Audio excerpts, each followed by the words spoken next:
I am in Sweden. I'm in a town called Vaxholm, Sweden. And when you think of Sweden, you might think of things like moose, fish, Vikings. What you might not be thinking of is we better build this fortress against the Russians. But as you can see, I am standing in front of a fortress, and evidently you do need this. So this fortress right behind me, I think has like a pretty interesting history. First of all, as you know, I have terrible geography skills, so I'm always surprised at which countries are next to each other or might be prone to attacking each other. And in this case, this fortress, it seems like, was built to protect Sweden against basically everybody.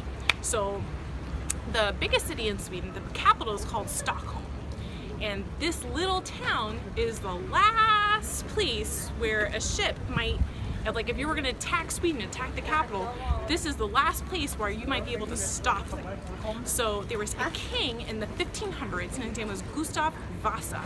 And he decided, like, okay, I can't leave my city unprotected, so I'm going to, in the middle of nowhere at the time, build this huge fortress. So he did, but there wasn't a town there. There wasn't anybody to man the fort. So sadly, they forced a lot of farmers to come and live here. And they told them, okay, yes, we made you leave your home. Yes, we're forcing you to man this fortress and there's nothing here, but we will no longer make you pay taxes. And you have fishing rights for free. You don't have to pay for fishing rights. So this system worked kind of. Basically, they didn't have supplies, didn't have equipment, they weren't, super trained. So eventually, like in the 18th century, like 1700s, that system failed for the farmers. So they started putting professional soldiers. But for the city and for the country, having a fort there worked really well because they kept getting invaded. So Poland tries to invade, the Danes try to invade, the Russians try to invade multiple times. And each time this fortress right there stops them, both because they had arms, and also because they put a lot of stones and stuff in the water to make the channel narrow enough that a really, really big ship couldn't go through. So over the centuries, this fortress is really important, repels a lot of invasions, but it also served a lot of different functions. So for instance, there was one lady who kind of got accused of poisoning somebody else. She eventually gets found innocent, but while she was still under suspicion, she goes to hang out there.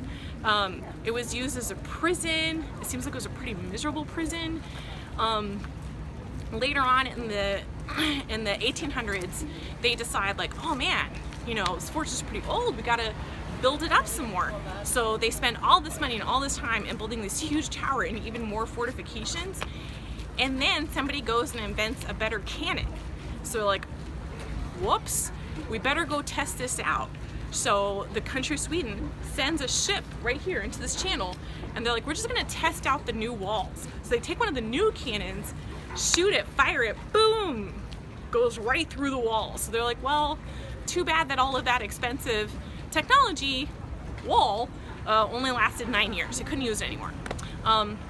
So these days, the fortress is no longer used for military purposes. I think they actively used it up until World War I, but then finally in the 1950s it got decommissioned. So if you come to Vaxholm, Stockholm, today, you could go visit this fortress. They have concerts there, they have events there, there's a museum.